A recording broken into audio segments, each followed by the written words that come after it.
Hello everyone, I'm Eddie Landeros with MSJC's Talon, and I am here with our very own Talon member, Allison Arnzen. She is a woman of many talents. I'm gonna let her introduce herself. Hello Allison, how are you doing today? Hi, I'm doing well. Thank you for having me. It's a great honor to be here. I'm a 20-year-old college student. This is my second full year at MSJC. I'll be transferring in the fall to SDSU to take on their online program. I'm a student.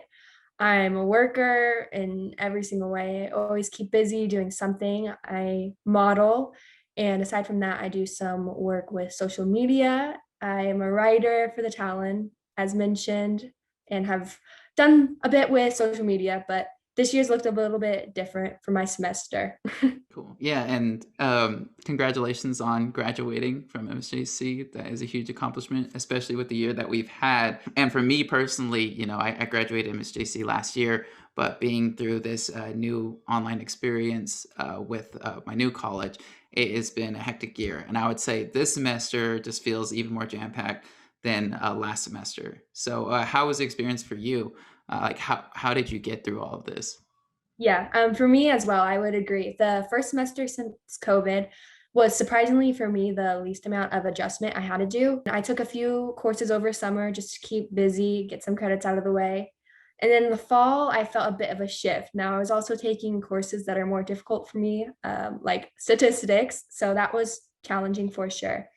As we entered this most recent semester, it was a pretty nice transition. There's still some adjustments and struggles everybody's facing as far as staying motivated, staying on top of everything, and finding the balance between, self-care and prioritizing your schoolwork as well. I started the semester at home with just days into the semester traveling abroad. And with that, all my professors were kept in the loop, but there was a bit of a time shift. Fortunately, my courses were asynchronous, so I was able to manage while working out there. The only thing that was a little bit off was I had one group project where I was working at 2 a.m. my time out there.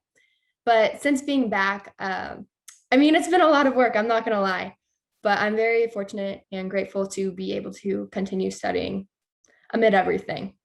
And Allison's being like very modest right now with her work this past semester because she did travel abroad and did so much while she was out there. And then not only that, I mean, come to find from our lead at the Talon, Dr. Weber, that she's been like just like pushing through all of her assignments. So no, just an all-star with the education and also an all-star with her personal life and modeling. So major props to Allison for that. Let's go into talking about traveling abroad. What was that like during the pandemic? How did you feel going out there, and what was the after experience?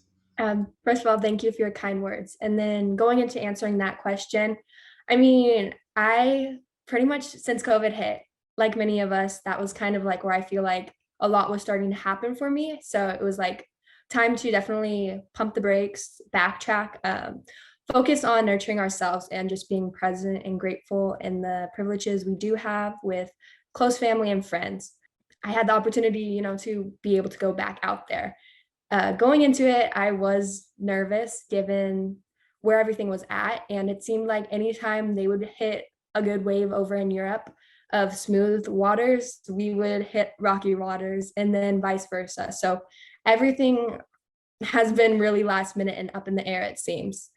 With the opportunity present, I was super grateful that I even would be able to be out there for work in the middle of everything, knowing that it's going to be completely different and that I'm one of few people fortunate to be able to travel. So I was pretty much, I had New Year's. I was home. Again, we were in a lockdown, I believe. But since then, I completely self quarantined. And I would have my family members who would go to the grocery store, but I was pretty much, this was an opportunity. I wasn't going to risk anything, not only for myself, but also in respect to the fact that I was going to Italy, which is another country, it's not my homeland. I want to be respectful to them and precautious. And from there, I had 3 COVID tests within a 2-day span. and I had a flight over there. Well, first to EWR over on the East Coast, from there to Portugal, which I actually have ancestry from. So I can't wait till I can actually visit, and then over to Milan.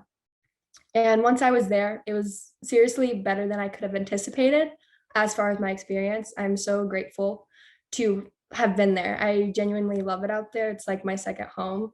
I feel like I just really flourish out there, and there's so much to learn and take in. This time it looked a lot different. I was in my model apartment with one roommate from San Diego who I had known prior, and the other one was from South Carolina. So it was a bit of home away from home, honestly. But being out there, there's of course different stages of coronavirus being experienced. So masks, of course, everywhere. We still took public transportation for work and everything.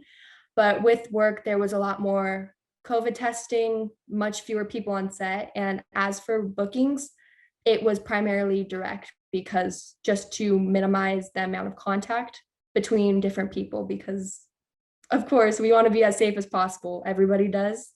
It's a business, and people's lives are literally at stake.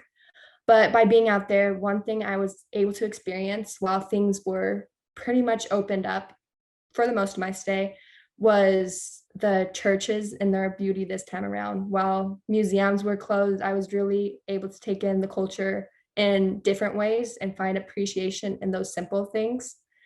And coming back home, honestly, I got back home and I was ready to go back out. But again, it was a bit of a long way back home. My layover was in Frankfurt first. So Germany, which I also, my father's side is ancestry from there. So I can't wait to go back out there. And then a long way back to LA. So I was still able to make friends safely as possible from around the world, but it was really different this time around. But there's nothing I would have had traded for the opportunity. And being back, now my group projects are at a reasonable time, but I've been kept on my toes for sure. That's awesome. Yeah, and just like following you, I mean, and for those that don't know, Allison's also a very great content creator, like with social media. So she's on TikTok, Instagram, YouTube. She's been doing that for a while now. But she's documented her travel along the way, and just the stuff that she's seen, the stuff that's out there. Really awesome. Makes me super jealous and want to get back out there.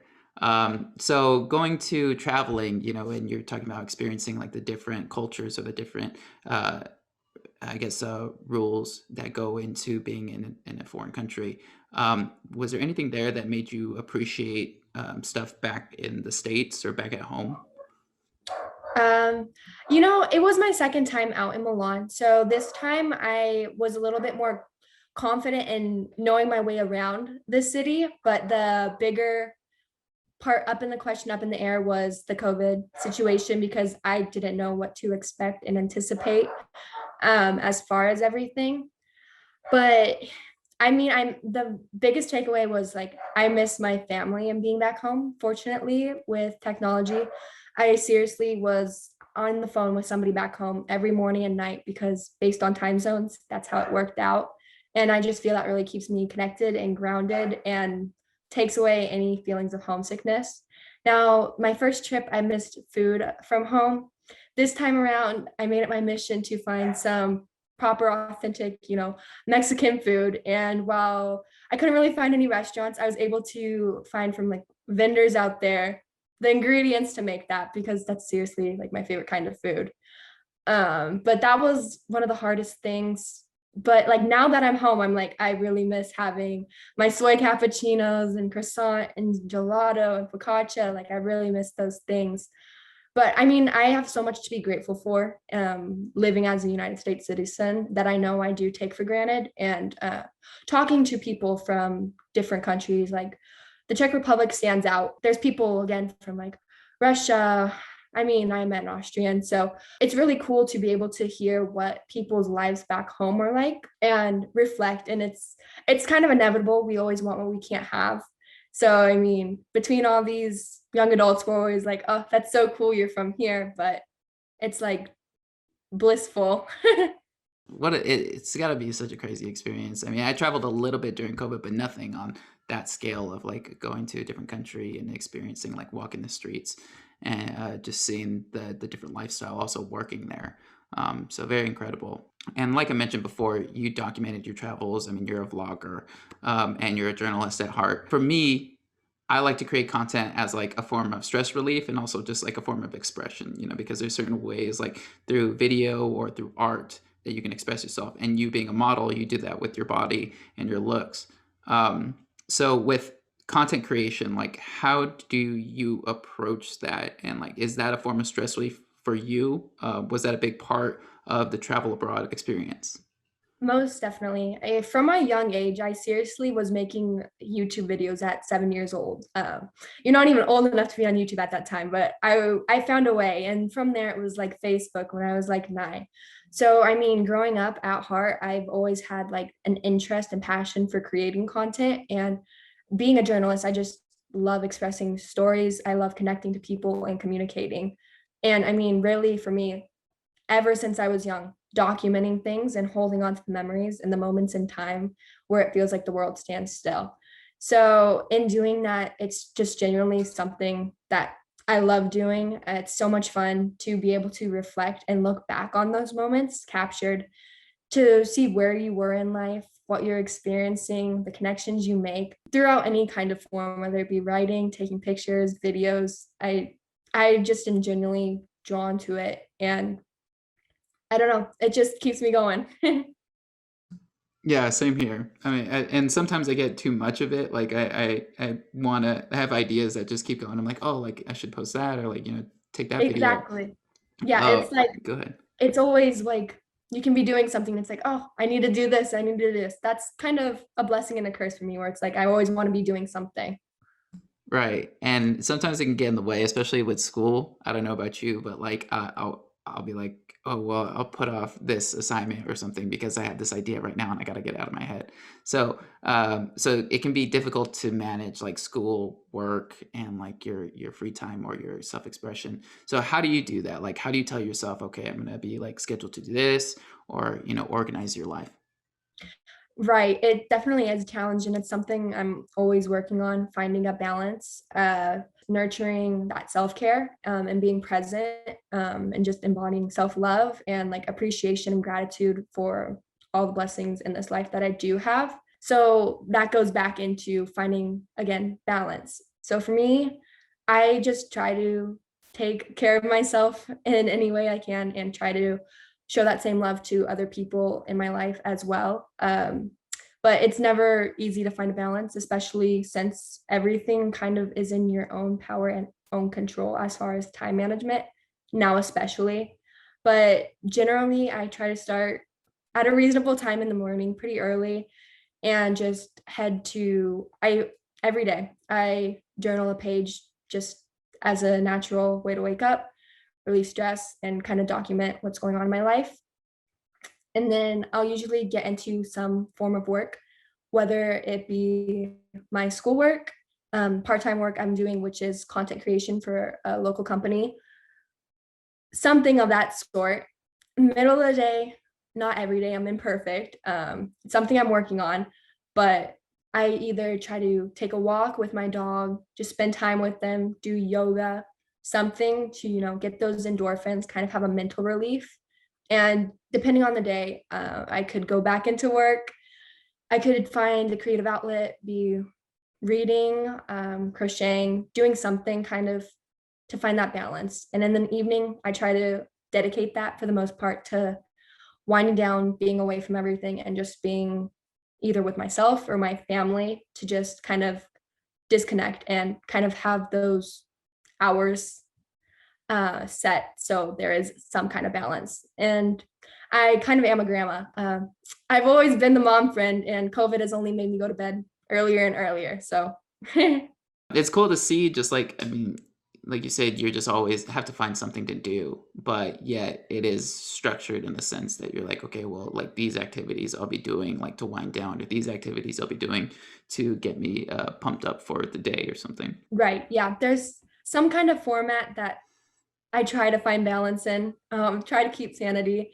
And I mean, of course, it's gonna depend on where I'm at in life and what's going on because, you know, life happens. It's never gonna be perfect, but whether it be fluctuations in the schedule due to appointments, having to meet with people, whatever it may be. But I just kind of keep rolling with it. Nice. And going into like de-stressing or winding down, you're a big family person, if I'm not mistaken, and you're also a big dog lover. So like, do those two things, like dogs and your family, do they help you wind down as well? Did they help you get through this pandemic? Oh, absolutely. Honestly, like I'm so close to them and I appreciate them every single day. Being with them has like been the best thing for me. I mean, being able to spend so much time together has drawn us closer. Fortunately, with my like mom, my sister, I'm like they're like my best friends. It's crazy growing up and how your relationships adapt with seriously every member of my family. And I do have a big family and nieces and nephews. So just anytime I get to spend with them is amazing. And with my dogs, they're therapy in itself. Just being able to lay down and wind down with them is the best. I'll go back in my photos and I mean that goes back to me again documenting everything. It's just like it's so cool to be able to reflect and see where you are in life. But Pearl's a little rambunctious since she's about half a year old now. So we just have to keep her moving. Absolutely. Now that we're getting the vaccinations out and hopefully getting towards a more normal summer and a more normal fall, what are you looking forward to most this year? This year, I have a really good feeling about it, not only for myself, but for the world. I have a lot of hope and faith in what can happen and the possibilities to come. It feels like we're on the brisk of something really, really good. Um, Nothing is promised, nothing is guaranteed. So it's kind of taking every opportunity as it comes, welcoming it, accepting it, and doing the best to make the most of it and kind of seeing where it leads. Being in the industry I am for work, everything is tentative up in the air up until the last minute. So I'm really open to all the opportunity which may come and the possibilities of what could be. And I don't know where that's going to take me on a local or national or global level, but I'm hanging tight, hanging in there. It's a great answer. Yeah. And I'm super excited for you going into SDSU and just experiencing like the next step in education, in your career and everything. It's going to be awesome. So, but yeah, I just keep. appreciate you and your words. It's seriously been an honor to get to know you in the Talon as a peer, as a friend, and really look up to you and your leadership. So I truly value all you have to say. Thank you. Thank you so much. I'm glad to know you too.